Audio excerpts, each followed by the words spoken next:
Women's suffrage throughout the ages. Sometimes it looks different, but one thing that remains the same is women fighting for their vote and their voice, and the vote and the voice of others.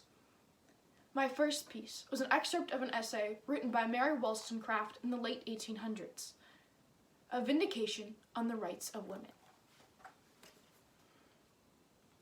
In a book on female rights and manners, the works written specifically for their improvement mustn't be overlooked, especially when the book says explicitly that women's minds are weakened by false refinement, and that when improvable reason is regarded as the dignity that raises men above the lower animal and puts the natural scepter in a feeble hand, those instructive works regard women as beings of a subordinate kind and not as a part of the human species.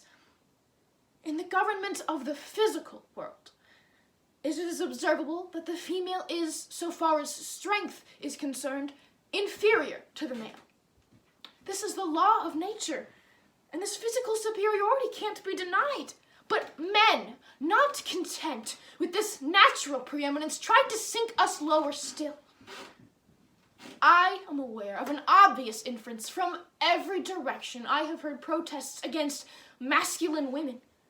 But if their target is the imitation of manly virtues, or the achieving of the talents and virtues that ennoble the human character and raise females in the scale of animal being under the comprehensive label mankind, all those who view women with a philosophical eye must join me in wanting women to grow more and more masculine every day. Women are so much degraded by mistaken notions of female excellence that this artificial weakness produces in them a tendency to tyrannize and gives birth to cunning, the natural opponent of strength. Let men become more chaste and modest, and if women don't become correspondingly wiser, it will be clear they have weaker understandings. I hardly need to explain I'm talking about the female sex in general. Many individual women have more sense than their male relatives. Some women govern their husbands without degrading themselves because intellect will always govern. Where there's a constant struggle for an equilibrium, nothing will swing the scales its way unless it naturally has a greater weight. My next piece was written as a satirical song for women at the height of the women's suffrage movement in the early 1900s. A suggested campaign song by Alice Duer Miller. We are waging, can you doubt it? A campaign so calm and still, no one knows a thing about it. And we hope they never will. No one knows what we oppose, and we hope they never will. We are ladylike and quiet. Here a whisper, there a hint, never speeches, bans, or write, nothing suitable for print. No one knows what we oppose, for we never speak for print. Sometimes in profound seclusion, in some far but homelike spot, we will make a dark illusion. We're opposed to you know what. No one knows what we oppose, for we call it you know what. My next piece was as a news article written shortly after the 2020 election, detailing a more current form of women's suffrage. How Stacey Abrams, Latasha Brown, and other black women changed the course of the 2020 election, by Courtney Connolly. As the 2020 presidential election came down to the wire, it was clear that black women continue to be the Democratic Party's most powerful voting group. Not only did 91% of black women vote for Democratic presidential nominee Joe Biden, according to NBC News exit poll results, but black women have also been on the front lines of this year's election, working to ensure that all eligible voters have their voices heard at the polls. In Georgia, Stacey Abrams, who ran for governor of the state in 2018, has been on the ground to ensure that voter suppression does not dictate the outcome of this year's election. 2 years ago, she lost the gubernatorial race amid reports of voter suppression in the state. Between 2010 and 2018, Georgia's Secretary of State during that time purged upwards of 1.4 million voters from the polls, with many voter registrations being canceled because someone didn't vote in the previous election. 53,000 people had their registrations moved to pending because of the state's exact match law. And of those 53,000, more than 80% of those registrations belonged to black voters. After her 2018 loss, Abrams started a voting rights organization called Fair Fight, which focused on increasing voter participation as well as education about elections and voter rights. As a result of these efforts, it's estimated that more than 800,000 new people have registered to vote in Georgia since 2018, with Abrams telling NPR that 45% of these new voters are under the age of 30, and 49% are people of color. In addition, Abrams tells NPR that she and her team were able to get rid of the exact match policy before the 2020 election.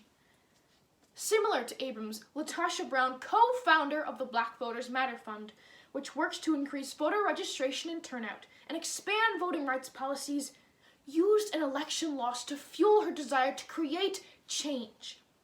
In 1998, Brown ran for State Board of Education in Alabama's 5th District against incumbent Democrat Willie Paul. It was her first time running for office, and Brown tells CNBC Make It the race was so close it took 7 days for the winner to be announced, with Brown losing by a little over 200 votes. Minutes after the election was certified, Brown said she received a call from the state's Democratic Party letting her know that 800 ballots had been found in a safe by the county sheriff. Brown says she was told it was too late for the ballots to be counted. "I was so disappointed," says Brown, who now lives in Atlanta. "I realized after that experience that voter suppression is more common than we think it is. I kept talking to candidates and being a part of elections where time and time again I would see that voter suppression was a strategy that was used often to prevent people from voting or having their vote count." Today, Brown's Black Voters Matter Fund does work to ensure that black communities are not only registered to vote, but also understand the power of their vote, as well as advocating for the expansion of voting rights policies that include early voting, resistance to voter ID laws, and a strengthening of the Voting Rights Act. As Congresswoman Maxine Waters told SMNBC's Joy Reid after Vice President Kamala Harris' historical nomination, black women have shown that not only will they vote, but they will get out the vote and they will fight for the vote. My last piece is a motivational poem written by Charlotte Perkins Gilman titled "We as Women." There's a cry in the air about us. We hear it before, behind, of the way in which we as women are going to lift mankind. Fair sisters, listen one moment, and perhaps you'll pause for 10.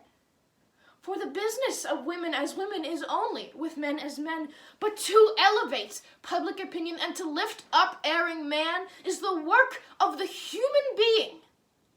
Let us do it if we can. But wait, warm-hearted sisters, not quite so fast, so far.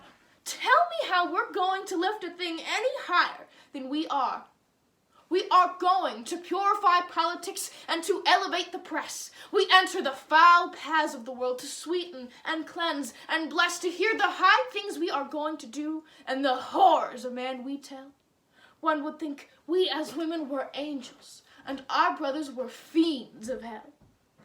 We that were born of one mother and reared in the self-same place, in the school and the church together, we of one blood, one race, now then, all forward together. But remember, every one, that 'tis not by feminine innocence that the work of the world is done.